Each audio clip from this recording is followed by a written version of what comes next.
Welcome to the Roadshow Podcast. When you've started something, are you getting like a delay? No, it's all good. I'm getting a delay. You're getting a delay? Yeah, I like it. Yeah, when you start something, you're breeding something into existence. And if it's just art, it can only be seen by so many people organically. Yeah. But if I think that's the thing with social media, right? Is because it's every single one of those views is a person's eyes. Yeah, but it's only 3 seconds. Yeah. So 3 seconds, that's what a view counts as. So there's videos that I have that oh yeah, we got 6 million views on this. And I'm like, fuck yeah, dude, 6 million people watch this. I'm like, no, 6 million people didn't scroll fast enough past my video. That's what it is.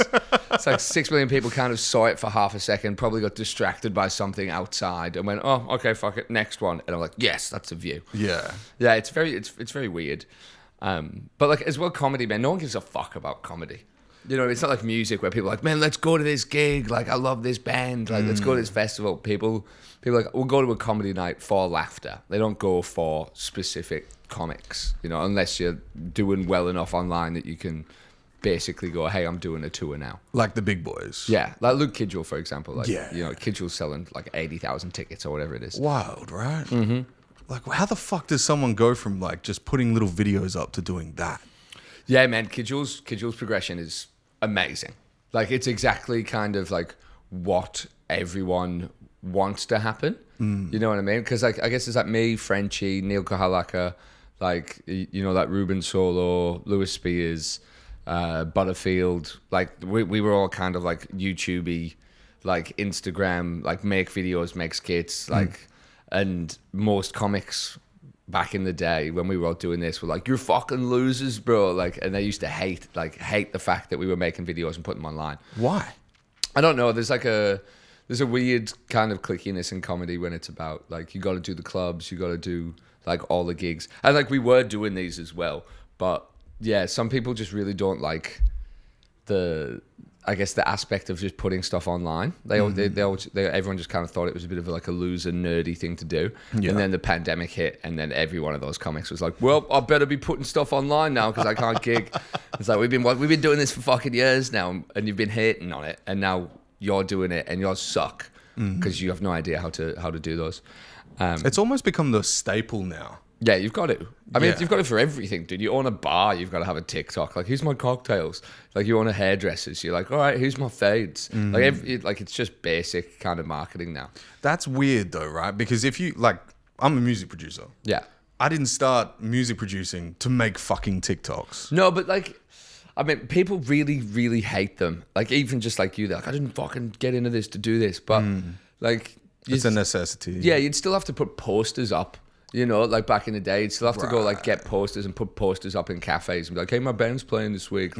Or here's my flyer, or here's whatever it is. Even just recording the song, that's pretty much, it's the same thing as putting it on TikTok. You just basically, instead of putting it on Bandcamp or SoundCloud, you're just putting it on TikTok now. That's a good point. Yeah, everyone's always marketed. It's just the medium's changed. Yeah. Yeah, that's true. And it's better, man. I think it's good. You should people should want other people to see their shit. Yeah. You know what I mean? It's if you're just the guy in the basement being I'm just creating all this art for me. You're dude, share it. Give it away for free.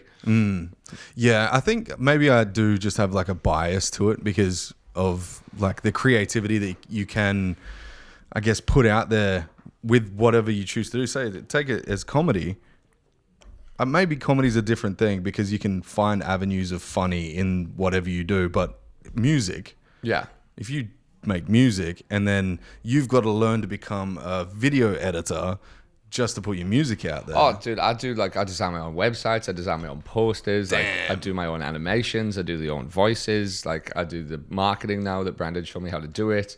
I do other people's marketing. I have to send all their emails to book the shows. You got to do your own tax. 90% of what I do is got nothing to do with jokes at all, and it sucks. It's why I started doing crowd work more often because I'm I can't write jokes. I don't have time to write jokes. Wow. I'm too busy trying to sell tickets that I struggle to sit down and actually write jokes. I'm fuck, I'll just do crowd work because I can do that without having to sit down and write. Fuck. Yeah. That's a real thing? Yeah. Oh, dude, so much. Like, if you look at like Kidjul and you look at like these other big names, like they have a fucking team behind them, dude. Yeah. Like Kidjul's like his cousins, like doing his booking, like his girlfriend's doing the door, like his best friends are opening the acts, like his other friends are like editing for him. Like he has like 10 people behind everything, because you can't do it by yourself. Not at the level that he's at now. Like he was, but. Yeah, it's too much. Yeah. Is he still using Ticketmaster and all that shit? Oh, dude, I'm not sure. Wouldn't have a clue. I try to kind of stay away from him a little bit because I'll just get mad. I'm like, this motherfucker's killing it, dude. Like, he's killing it so much. And then the last thing I want to do is be like, how much are his tickets? Oh, he sold this many tickets. And I do the math and I'm like, fuck, dude, I caught the bus here. You know what I mean?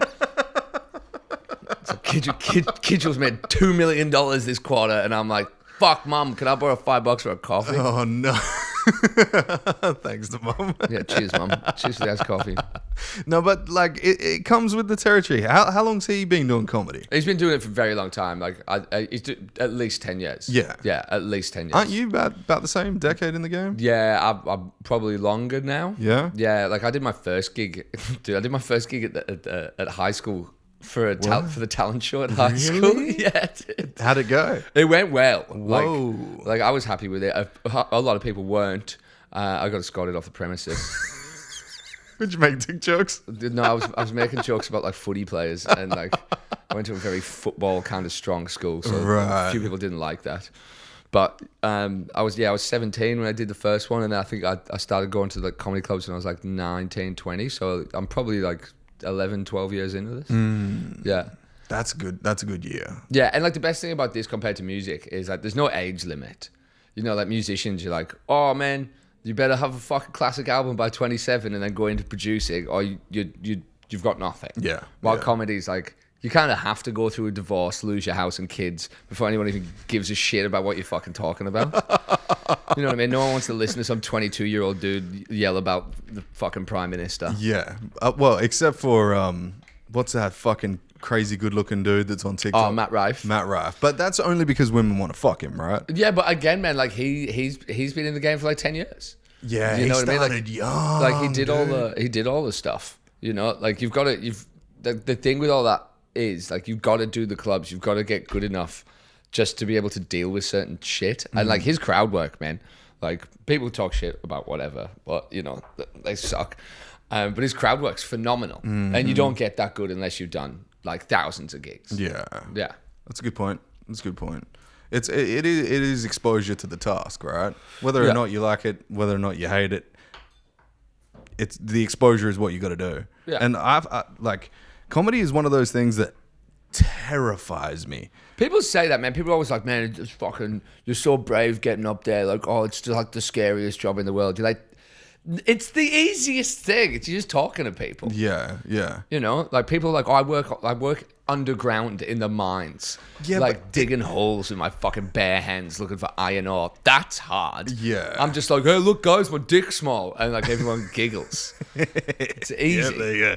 Yeah, but I think with like, I used to play in bands. Yeah. And I could hide behind my talent on a guitar and singing. But when it comes to comedy, that's your actual thoughts coming out. I mean, yeah. Sure, they're refined and maybe altered and amplified in certain ways to make it more comedically, drawing. But yeah. But like the thing is with music is you make one mistake, everyone fucking hears the mistake. You know, you're playing like Smoke on the Water or something, and it's like, and you're like, oh fuck, and you can't go back and fix it. Yeah. While with comedy, you can be like, oh, I'd say some fuck shit, and then be like, oh no, I'll work back and make it into like a much like nicer sentiment. You know, so you can rectify shit in comedy. So it's easy to play around with. It's malleable. While music's like it's very linear. Yeah. So that's a bit more difficult. I've always like wanted to be a musician. And like I played piano and guitar and like violin, and I just sucked at like creating the music. You know what I mean? Like I could play whatever the fucking song was that you wanted me to play, but to like create like a song, that's difficult. That's so much more difficult. I don't know. Okay, here's a question for you. Because the first time I saw you live was it Bert Kreischer? Yeah, I opened for Bert. Yeah. At Astor. Oh yeah, dude. That would have been what 2019, I think. Yeah. And you did that joke about the Eskies and the Maoris. Oh yeah. That was one of the most well-crafted jokes of the night. And I was like, who the fuck is this guy? And like, literally, I was like, is he from here? Is he come in from with Bert? And I was just like, this guy knows what he's doing. How long did that joke take? To write? Yeah.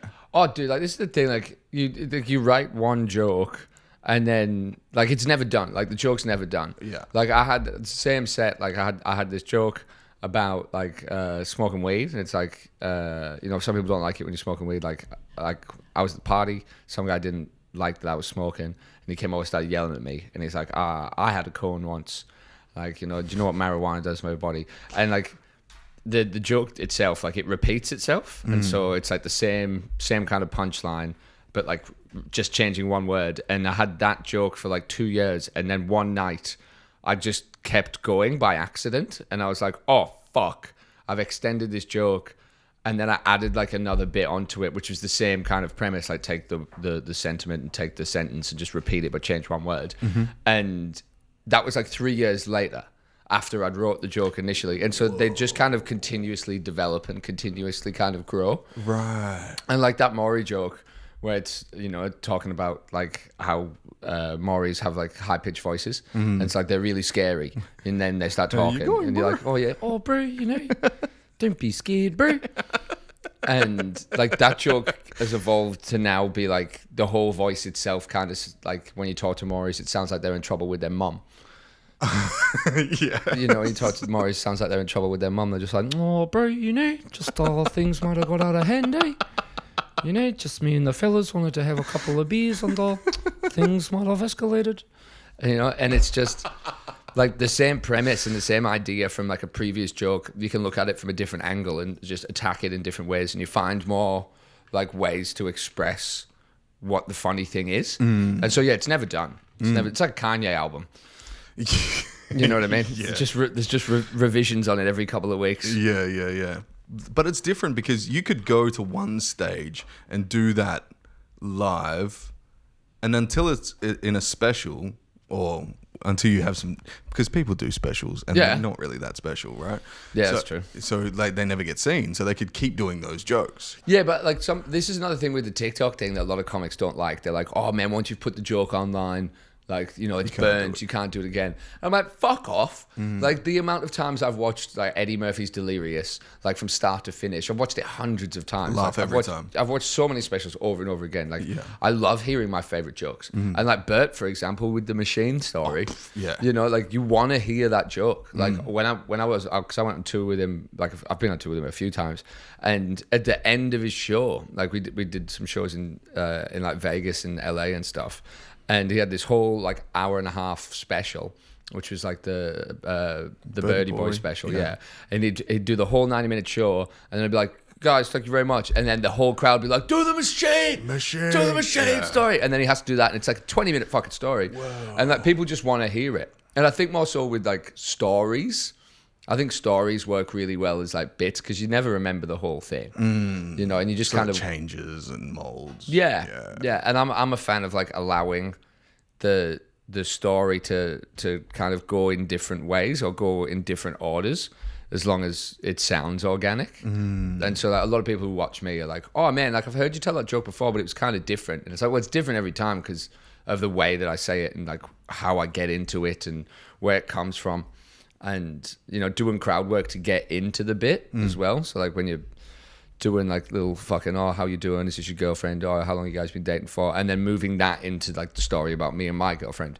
And so taking other people's information and putting it at the start of your bit and it, like, molds in and it moves everything that you're saying around. So I love doing that stuff. Yeah. Can you smell chicken noodles? I can smell something, yeah. I swear to God, every time I smell toast, I think I'm going to have a fucking stroke, yeah.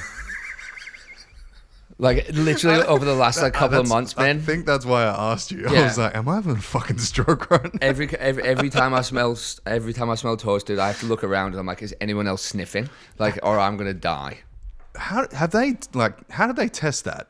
I don't know. I don't even know if it's true. Yeah, like, is it just like the person was cooking toast and they were like, I can smell toast? I assume your brain's just on fire or something, you know? So you're having a stroke because you're literally burning up on the inside. I've been watching a lot of House recently, so It's on Netflix now, yeah? Yeah, it is, yeah. I'm on like season 6. I've watched every episode. Oh, dude, slow down. Yeah. It's been on there a week. I've been watching it on Prime. I was watching it before it was on Netflix. Yeah, when it was cool. Yeah. Yeah. When you had to pay $34.95 for a season. Yeah. I'm just so sick of, like, you know, when you watch anything on Netflix and you're like, all right, cool, I'm going to watch this in bed before I go to sleep. And then you get to nothing happens for like fucking 60 minutes. And in the last 2 seconds, it's like, dun dun, there's a cliffhanger. You're like, now I need to watch the other fucking episode. It's like, I was just trying to go to sleep. Yeah. And now I'm six episodes deep in the fucking Walking Dead or whatever it is. Yeah. And so now I've just been watching like Criminal Minds, The Mentalist, House, like stuff where as soon as the episode finishes, you're like, that's it. That's done. It's ended. If you want to watch another one, you can start another one. But I can't watch cliffhanger fucking TV anymore. Yeah. I'm watching the same stuff that my mum was watching when I was 12. It gets addictive, bro. Like, to the point where it's almost like TikTok long form. Yeah. That's what it is, right? Well, I hate the fucking cliffhanger bullshit. It's like, just tell me what's going to happen.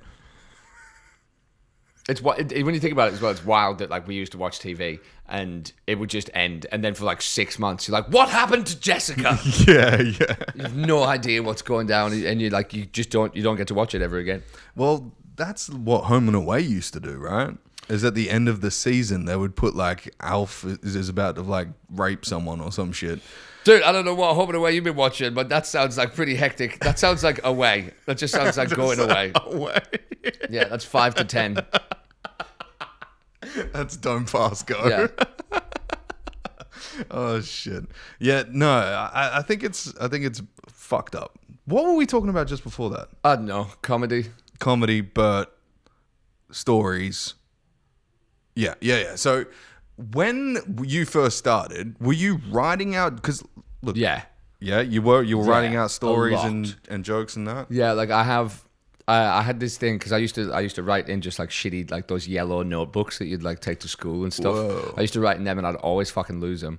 And so I decided to start buying like leather bound books.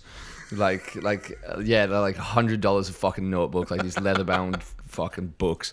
And I'd just write in those and I'd never lose it because I've spent so much money on the thing. And so I have like maybe 12 like full journals, You're the encyclopedia of jokes. Yeah, now. yeah. And like my goal was like, I want a shelf full of leather-bound books that I've filled with jokes. All right, Ron Burgundy. Yeah, that's pretty much what it was. Yeah, and so now I have one. And so how I used to do it is I'd write like the story or I'd write the joke out, and as soon as I finished it, I'd just write it again, and I'd be like, all right, maybe this bit, I'll try write that bit again. I'll change one word there or 2 words there, and I'll cross stuff out. And it's pretty much like there'll be like 1,000 pages of just the same 2-minute story over and over and over and over again. Yeah. Whoa. So I guess like almost like studying it. Does that ever get to the point where you're like, I can't do that anymore? Like, I can't write that joke again any better? Yeah, I know. Like, because again, like, you know, you go back to it. Like a year later, you'd read it and go, oh, now I'm good enough to find the funnier bit. Like while you were writing it, you're at one skill level, and then, you know, after writing more jokes and performing more, like your brain kind of, you know, it's like going to the gym, I guess, gets stronger in the comedy senses. So when you go back to it, you're like, oh, I can do what I was trying to do now in a much simpler way. Like, because a lot of the stuff that I used to write would be like convoluted and it'd be too long, and now I'm like, oh, there's a process. Get to the punchline faster. I understand how jokes work better now. So, yeah. Do you know Alfie Brown? Alfie Brown, comedian in London. I think he's quite new. I think he's probably maybe like 6 years into the game or something like that. Yeah, no, I've never gigged in the UK. I refuse to go and gig in the UK because I'm like, what if I get really big in the UK and then have to fucking move to England? That would suck, dude. I left that country. Just fucking it's dark all the time. It's raining all the time. You're like, yeah, I'm famous in a shithole. George Zach said that his girlfriend cries every 3 days. Yeah, dude, it's like, I'd rather be an open mic comic in Australia than doing live at the Apollo in like fucking Birmingham. It's such a piece of shit country. Oh damn! I just did 10 weeks there in the UK. in the UK, yeah. Why?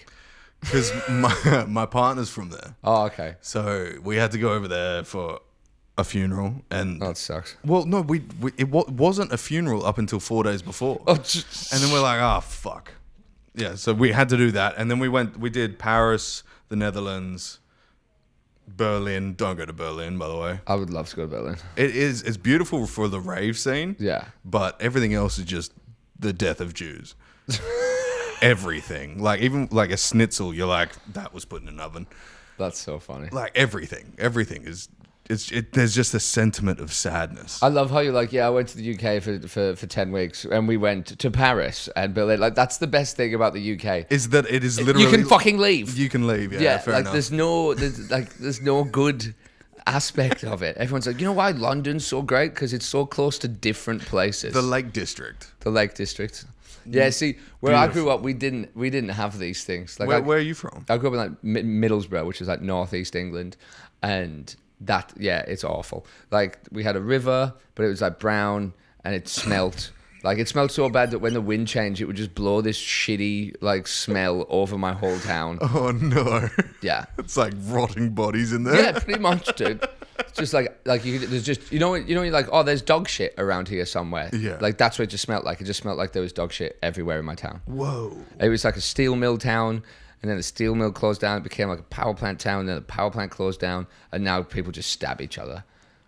Yeah. Oh, yeah. While here, you're like, oh, like there's a fucking dolphin in the river that I can look at while I'm on the train. Yeah. Yeah. And bull sharks. Yeah. Yeah. Like, I love this country, bro. People are like, oh, I'm scared of sharks. Like, dude, I'm scared of immigration. Like, don't send me back. Did you move straight to Perth? Yeah, we moved to Perth Yeah. when I was like 11 or 12. The whole family moved over. Oh, wow. Yeah. Okay, so you've been here for, 45 years? Yeah, I went to high school here, university here. Yeah. And then I moved to Sydney like 2 weeks before the pandemic hit. Right. Which was great. I had a gig at the Opera House and like a gig at the like the Enmore Theatre for like some charity thing, and I was like, fuck yeah, dude, if I'm doing the Enmore and I'm doing the Opera House, I'm moving to Sydney. And I moved to Sydney, and then a week later they're like, we've cancelled all the gigs, it's locked down, stay in the house for 5 months. I was like, fuck yeah, this is what I was after. No. Yeah.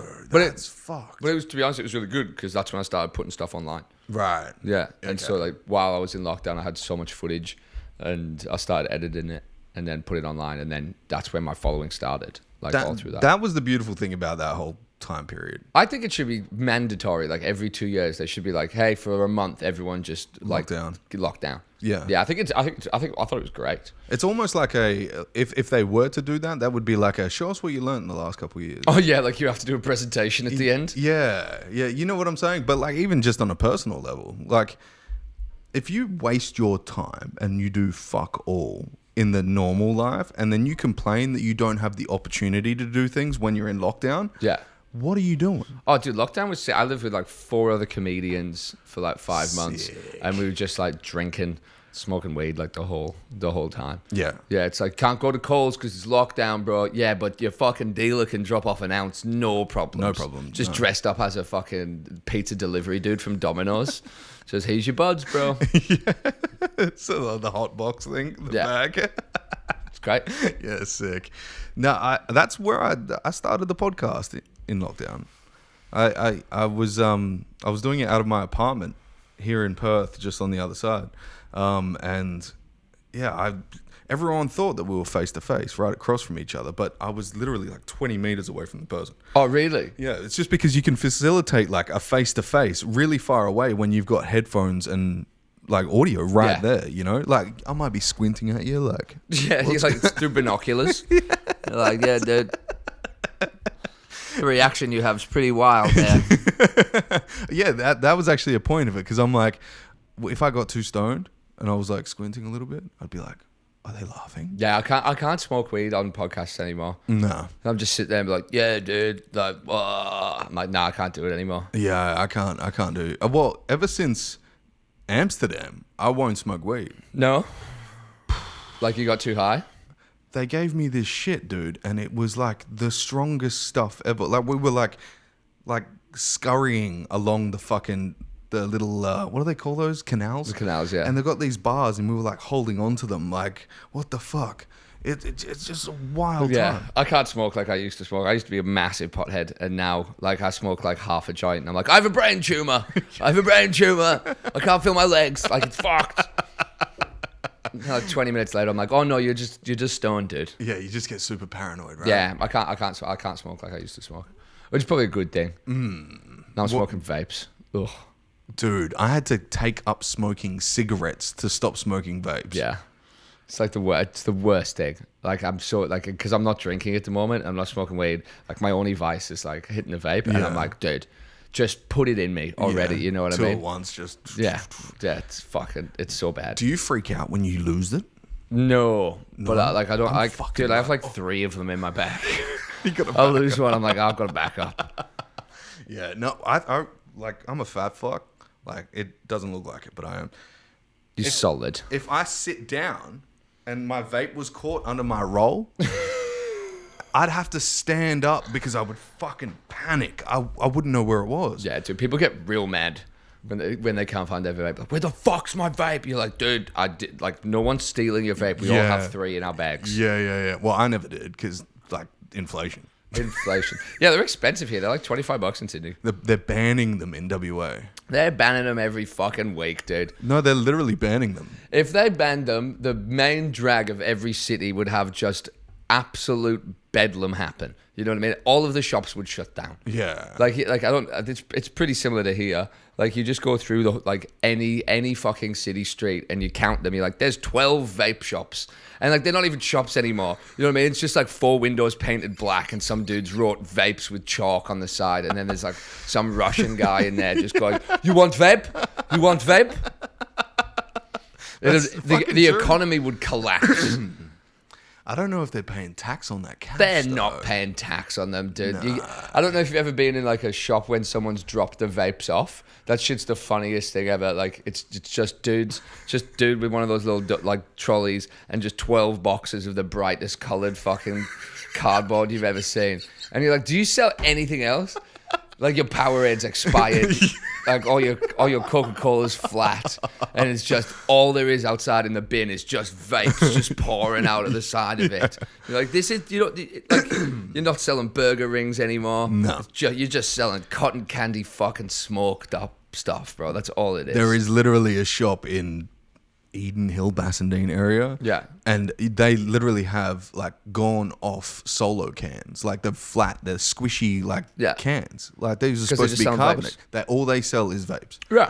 Yeah. Yeah. It's like I've almost considered opening up my own fucking convenience store just for it. Yeah. You know when you used to go into like one of those Chinese convenience stores and there's like 6 things in the whole shop and it's just bare shelves and there's nothing in there, and you're like, what are you guys selling? You're like, I'm fucking selling vapes, dude. Yeah. Millions of dollars of vapes. Well, I knew this guy, and it was in Belmont, and before the disposables were out, they had the brick fucking things. Oh, yeah, you pour the juice in, just like it came with a fedora. You know? Well, he used to sell these fucking things from his house. Yeah. And they were like really, really, really lucrative because he had a line before he woke up out of his front door of just people trying to buy vapes, dude. Buy vape. He literally had to get rid of his living room furniture, put a desk in there like Scarface's, like instead of a cocaine mound on the table, he's just got a pile of vapes, dude. And like literally shelving behind him full with all these different flavors. And it would all be like, he'd ask you what nicotine, he'd have all these nicotine bottles. Yeah, but aren't you glad that they've just changed the marketing? Like, you know what I mean? Before, it just looked like a brick. It just looked like you're sucking some robot's dick. And now you're like, oh yeah, this is much better. Like, it doesn't weigh 15 kilos. Fits in my pocket. You can see why kids are smoking them, dude.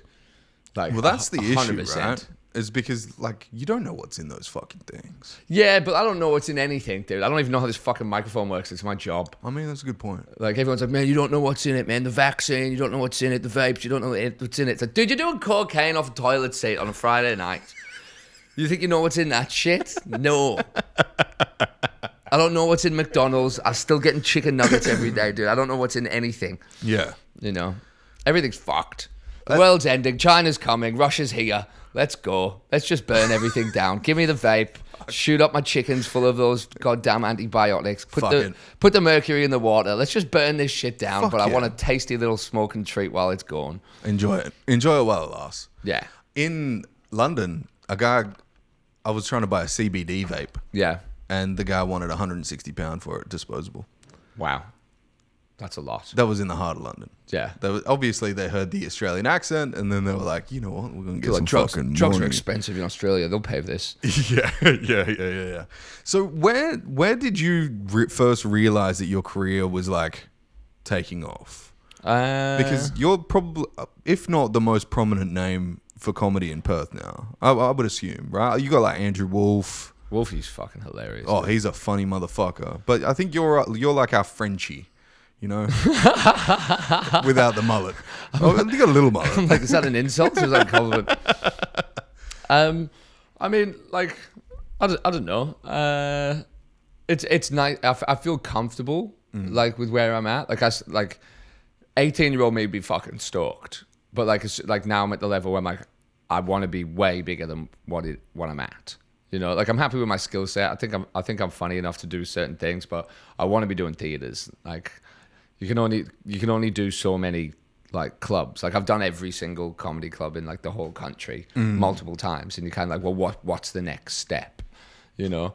Have you toured the US? I did a little tour with Bert. We did LA, Fresno, Reno, and Vegas. But it's visa stuff, bro. You know what I mean? To go over there and like, oh, I want to work there properly. Can't, like, it's too fucking hard. Really? Yeah, it's so difficult, man. And I don't want to go over and just be like, hey, I'm going to do like 90 days on a tourist visa, do some shitty gigs, and then blow my whole fucking chance of going back there properly because of some immigration law that I don't know about. So I'm not sure how to get over there, but that'll be on the cards. Hopefully not this year, but probably next year. I'm going to try and go out there and do some gigs because I've got Bert. Like, he's been very helpful with like sorting me out with gigs and being a mentor and stuff. And then I just gig with Trevor Wallace, and you know, Trevor's a funny motherfucker. Oh yeah, dude. Bro. He's fantastic, and his like work ethic and how he looks at stuff, amazing. And so there's like a good couple people who I know out there who give me the opportunity to go open up for them and tour with them, but it's just difficult to get out there and, you know, get on the scene and be allowed to stay. Is that the thing that's going to get you into theaters worldwide?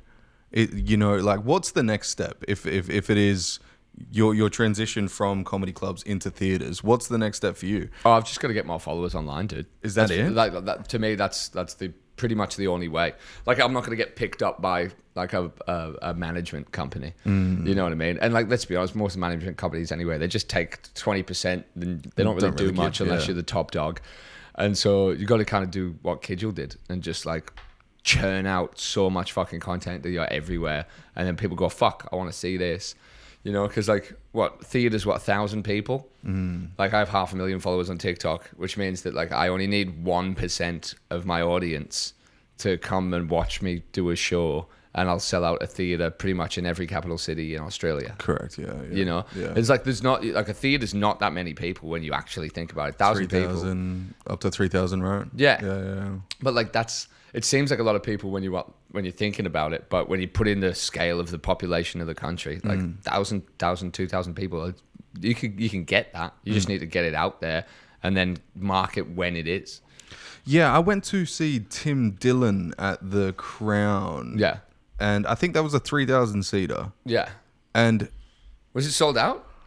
I heard it wasn't sold out. I think it was like just under. But that's crazy. You know what I mean? Like, he's a massive name. And like, nobody clapped. Yeah. Do you know, that's the weirdest thing. What, like, no one clapped at his jokes or when he came out? Nobody understood. And like, I watch a lot of American comedy, and I kind of have an understanding of where, because he's very politicized, right? Yeah. I kind of like follow American politics because it's fucking entertaining as shit. Oh yeah, no one cares about what the fuck Albanese's doing. Dude. Fuck that guy, right? So when he got on stage and he's talking about the trans issues and fucking fat fucks in the middle of like North Carolina, not being able to touch their toes and all this fucking shit. Yeah. I was just pissing myself laughing. But the demographic of the people that were in the crowd, I was like, when he came out, I gave him a standing ovation. Yeah. And then I turned around and nobody else was standing up. Yeah, Australia's weird, man, when it comes to comedy. Like, everyone just wants Carl Barron to come back. Yeah. And like Carl Barron's fantastic. I'm not knocking him, but Yeah. like Aussies don't really. I don't know. They don't branch out as much like with comedy. They don't care. Like they want to watch the footy. Is Jim Jeffries the biggest one that's branched out? Yeah, he's probably the biggest Australian comedian. Yeah. Yeah, definitely. And he's from Perth. Yeah. Is he from Perth? Yeah, he's a Perth boy. Yeah. Born here? Yeah, I'm pretty sure. Because he lived in Sydney, right? Yeah. And like he only got big as well because someone punched him in the face and that got put online. Like, you know what I mean? Again, like that's a form of TikTok kind of vibe. You know what I mean? It's like he's a clip, and like that blew him up. And then I think he went to the UK for a while, and then gigged in the UK, and then finally moved over to the US. Do you know how like Kim Kardashian like staged the sex tape? I mean, I don't. Well, Paris Hilton did the sex tape thing, right? Yeah. The one night in Paris. Yeah. And then she blew up. Yeah. And then Kim Kardashian was her like secretary or something Yeah, like like that. a stylist, I think. Her stylist or some shit. And her advice to her was get a sex tape. Yeah. And is the punch video the same thing? Like, could you stage a punch video to get the notoriety? You could, but then again, like it's the same as like Frenchie or like Alex Williamson. Like by doing that, you create a certain type of demographic that wants to come to your show, Right. And They like just want to punch you in the fucking head. yeah, like dude, I've seen like some of Frenchie's clips where you're like someone threw a glass at him one time. Yeah, I saw that. Yeah, and you're like, I'm not putting that on the internet because now I'm just encouraging that type of person to come to my gigs because that's what they think it's going to be like. And then I'm just getting a glass thrown at me every night, and then I'm just fucking Krusty the Clown from The Simpsons. Yeah. You know, so it's not. Could you get like a bunch of hot bitches and be like, I want to fuck you? And then you just get hot bitches. Like, I mean, I have a girlfriend, so there's only one hot lady, and that's her. So any hot ladies call, do not man. come to my show. No hot ladies at my show. I want dudes and fat girls. That's all I want at my shows. nice. Ones you can riff on. Yeah. Yeah, okay. I got you. I got a pregnant missus at home, and I still say this shit, so. It is what it is. She knows I love her, and I'm faithful, so who gives a fuck? But no, you know what I'm saying? Like, you can stage whatever the fuck it is. You could, but then like, But I guess that's the precedent for then what your shows are going to be. Because if, like, take Matt Rife. Yeah. He's a good-looking dude. Maybe he knows a lot of fucking chicks. Maybe he put them out there, and then... yeah, but I mean, it all happens organically. You know what I mean? Like, most of the time, like, I guess if you look at Matt Rife, like, his stand-up was good enough to gain some sort of notoriety, and then he was also attractive, and like, you can't just be good-looking. You know what I mean? If he was just good-looking and not funny, no one's gonna watch him. Like, they'll look at photos of him, but they're not gonna watch him. Yeah. And like, most of his stuff is basically taking the piss out of chicks who think he's hot. Like, a lot of his crowd work, like especially the earlier stuff, was him just like ripping on girls for being like stupid. Yeah. You know, and like, you know, the crazy girl in the crowd or whatever it is. And that's kind of like his following was created because he's taking the piss out of women in a way that women were okay with being taken the piss out of. Yeah. And he's hot. So like, it's like... We forgive him. Yeah, it's like a perfect... Like, you know, it's a bit of charm. That always helps. Yeah. Yeah, it's the whole Robbie Williams thing. Yeah. Right? He's got the charm, he's got the style. He is, in that time, he was the thing to be looked at like, that's a bad boy. Yeah. You know? Yeah. Well, I think anybody could be that. Well, maybe not anybody. I don't think Ralphie May is going to be the good-looking bad boy of the century, but, you know, R.I.P. Yeah. I mean, you know, some people, it works for certain people. Like, even like Chris D'Elia. Like, Chris D'Elia was like top of the game for a while because of his style and because of what he looked like and the way that he handled things, and then he dropped off. Well, he started raping people. That'll do it. That'll get you tickets. There's not enough fucking facial expressions that are going to cover that up, boy. Yeah. But apparently he's coming back, and he hasn't stopped with the tattooing of the younger females and shit. I don't know his whole story, to be honest. I tend to stay out of all of this, like the politics stuff when it comes to these things. I'm like, were you funny? Yeah, awesome. Did you do something That's fucked? all that matters. I'm like, all right, cool. If no one wants to listen to you because you did something fucked, then that's fine. Well, yeah. But yeah, I don't dive. I'm not like morally looking at somebody and being like, hey, I'm not listening to your art because you're a shit person. Yeah, even Picasso was a fucking, he liked to fiddle boys, you know? Like literally every artist has done something fucked. And I'm not advocating in it, but No, like, God, no. the majority of artists are artists because they see things differently. They're fucked up in the head. Yeah, like if you're hurting someone or you're doing something bad, get the fuck out of here. Yeah. But like, you know, Van Gogh, Picasso, like pretty much every musician from the 60s, Elvis, fucking Michael Jackson, like everyone that you kind of like look at, you're like, yeah, you know, they did some fucked stuff. And you're like, well, what are we going to, like, there's a line where you kind of like, either we don't allow anyone in the artist industry who has done something weird, or we just don't listen to anyone. And you're like, oh, it's such a dilemma. It is. Yeah. It is. But it kind of opens up for real artists that aren't trying to take advantage sexually of people. To Oh shine yeah, dude! through. If you're sexually taking advantage of someone, get them the fuck out of the conversation. Yeah, exactly. Yeah. So, I wanted to ask you before we wrap this shit up. I don't know how long we've been going for. How long have we been going for? I don't know. Not long. Not long. Okay, thank fuck for that. Yeah. So, who's the best person? Well, not best. Who's the most talented comedian that you've worked with? That I've worked with? Yeah, that you've been on stage with, whether that be a support act or that they've supported you, or I've done a few gigs with. I've done a few gigs with Andrew Schultz, like back in the day. whoa, It was like 2018, 2019. I did some gigs with Schultz, and he's fantastic. Like his way that he like works around stuff and his joke writing and everything. Like, and again, he has like a full team with him.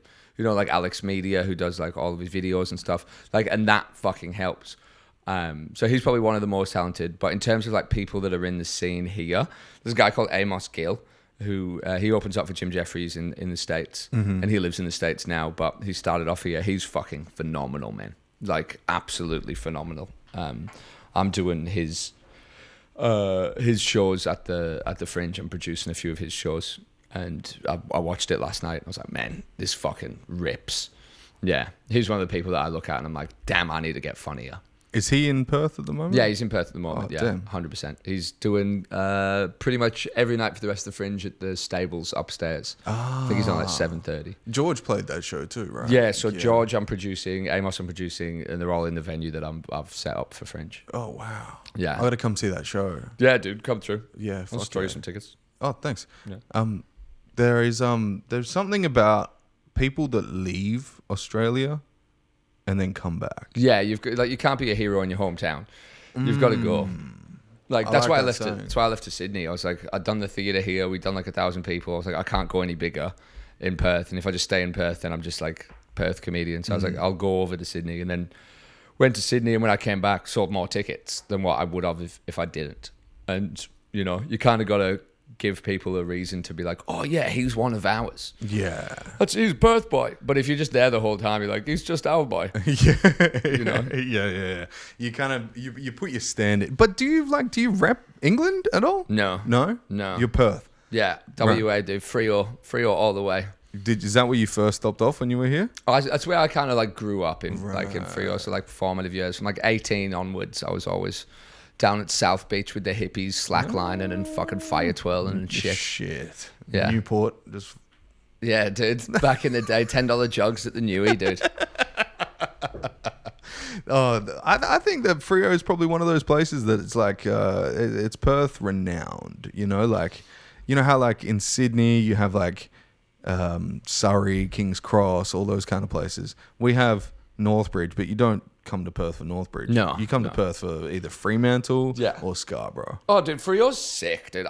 Frio until I die, man. Honestly, I love that place so much. Like, I'm thinking about moving back. Me and my missus thinking about moving back to WA, and we're going to see if we can get a place. So you're not Freo. living here at the moment? No, I live in Sydney. I've been living in Sydney for 3 years. Right. Yeah. So how long are you in Perth here for now? Oh, dude, this tour, like in Perth, because of Fringe. Like, I got here on January 10th, and I leave on like the 25th of February. Right. Yeah. That's a long stint. Yeah. And so I'll gig every night. Wow. For that whole like 6 or 7 weeks. Is this new material, old material? Both. Yeah.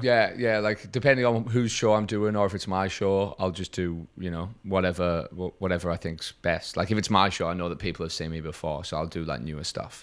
But if it's someone else's show, I'll just hit classics because people won't have seen it. Yeah. Yeah. Have you got any like specials in the making or? Yeah, I mean, like I've recorded like 3 specials, but I usually just chop them up into like 2-minute clips and just throw them out online. Yeah, and I prefer to do that until like hopefully I'll be doing theaters at the end of the year. Like we're gonna try and book Astor Theatre for like November, and I'll film that, and I'll probably put that online as like a full thing. But I just find it's easier just to be like he's just like. Here's a joke at a time. Just have it for free. Yeah. Instead of being like, all right, let's put out a whole special. Because again, like you said, like they're not that special, and I don't want to put something out until I'm like, this is the show that I want. I wasn't talking to you as a part of that demographic though. Oh no, but like you're totally right. Like, there's people that put stuff out, and you're like, did you really need to put this out as an hour? Like you could have just like picked the 10 best bits and put them all online, created a good following, build that up, and then when you drop it, it is actually like quite a momentous thing. Yeah. But that's just the way I look at it. Everyone's different. How long before you would record a joke? I usually try and film everything. Oh right. Yeah. Okay. Yeah. And so audio and video? Yeah, audio and video. I'll try and film everything, and then if it sounds good or looks good, I'll be like, yeah, fuck yeah, let's just put it out. Like I'll just put everything out.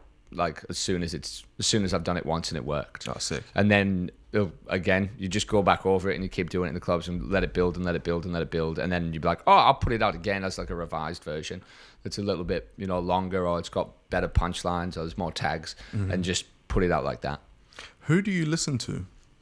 Oh, dude, I actually don't listen to that much comedy. Like, I definitely don't listen to white people do comedy. Really? Yeah, like I grew up watching like Def Jam and like Eddie Murphy, like Richard Pryor, Patrice O'Neill. Williams. Yeah, Cat Williams, like Pimp Chronicles, man. Oh, epic, right? Yeah, it's so good. I'm so glad he's back. Yeah, I know. It was I watched that whole thing. I was And like, he's dude, going Cat after- Williams is back, dude. He's going after everyone. Yeah. I love Dude, you it. would look at Kevin Hart's like Instagram page now, and every comment is just like, "You suck, dude. You suck. Cat Williams is right. You suck." I don't want to say it, but Oh, dude, Kevin Hart's incredible. I think he's very funny. hold on. What joke has he told in the last 4 specials that he's brought out that stands out above any of his old shit? Oh, I mean, his old stuff's definitely the best. It's like, it is what it is. It is like that for most people as well. But his old stuff, dude. Oh my god! Like, she got no knees. yeah. Long ass, no nipple having ass, titty bitch. bitch. Like, that She shit. said she ain't got no nipples. Yeah, that shit was different, bro. I remember the first time I heard that, I was in hysterics. Yeah, they make memes about those, bro. Yeah. Like the Yeah. Like, he was phenomenal, man. He's phenomenal. crazy. He's just too big now. It's the same as everybody. Like you get to the point where you're doing 60,000 people at a gig. You're like, how can you really connect with everyone like you used to when you were doing, 1,000-seat kind of rooms? Yeah. Did you see Gabriel Iglesias? Fluffy, the stadium show? I haven't seen him, not live, but He put out a stadium show on Netflix. yeah, And it was like 100,000 people. yeah, dude. Those Latinos pull numbers, bro. What the fuck? Yeah, they pull numbers. It's like that Spotify wrap up like this year when they're like, here's your number one like most streamed artist. And you're like, who the fuck are all these Mexican people, dude? It's like top 5 I've never heard of or can pronounce their names. And they're like, yeah, we got 500 million billion streams for El Paco. Or whatever his name is, dude. And you're like, who the fuck's this guy? El Paco. I've never seen this guy in my life. And he's the most streamed artist in the world. Like these goddamn Mexicans, bro. Yeah. Just eating tacos and streaming fucking Just on repeat. samba music. Just continue, keep it going. Yeah.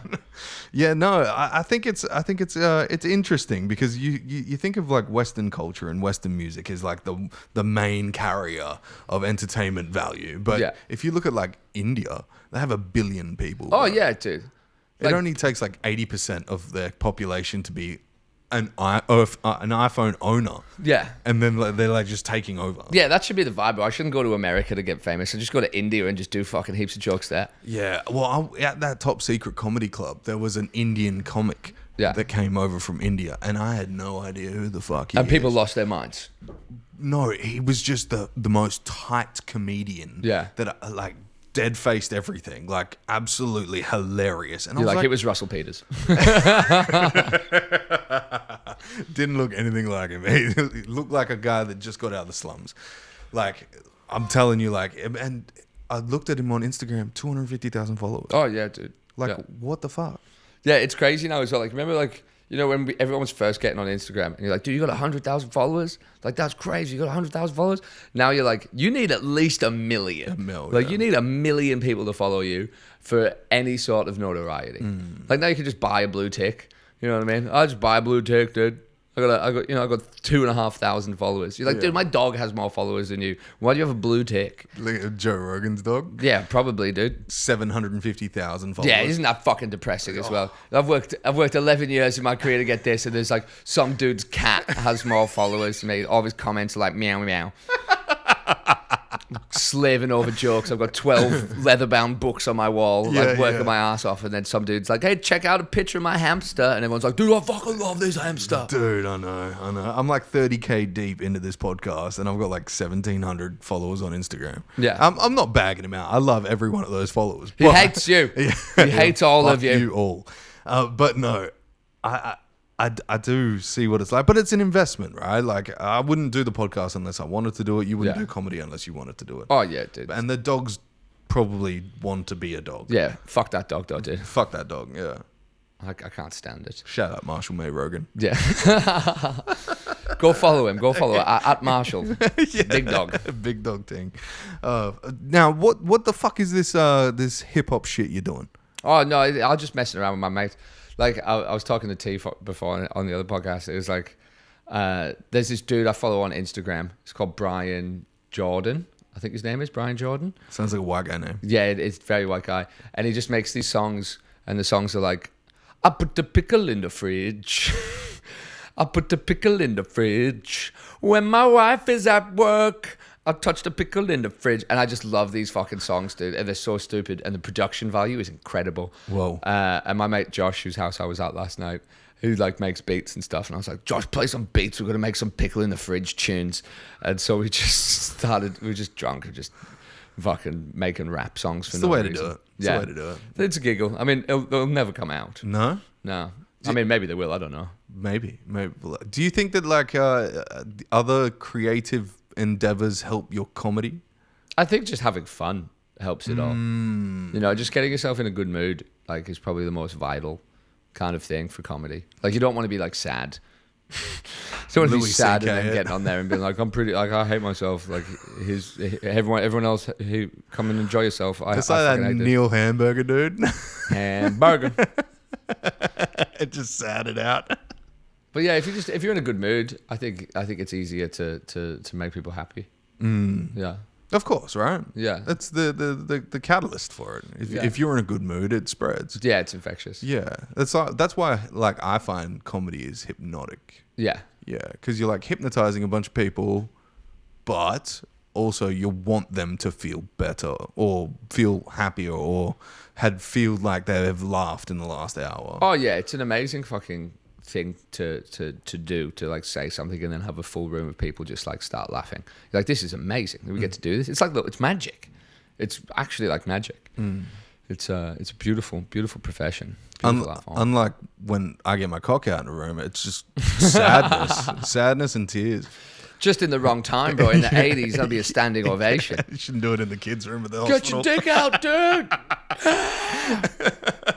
Well, it's funny because if you look at like American comedy, Ari Shaffir has his dick out 80% of the time. Yeah. What the fuck? But again, there's 350 million people there.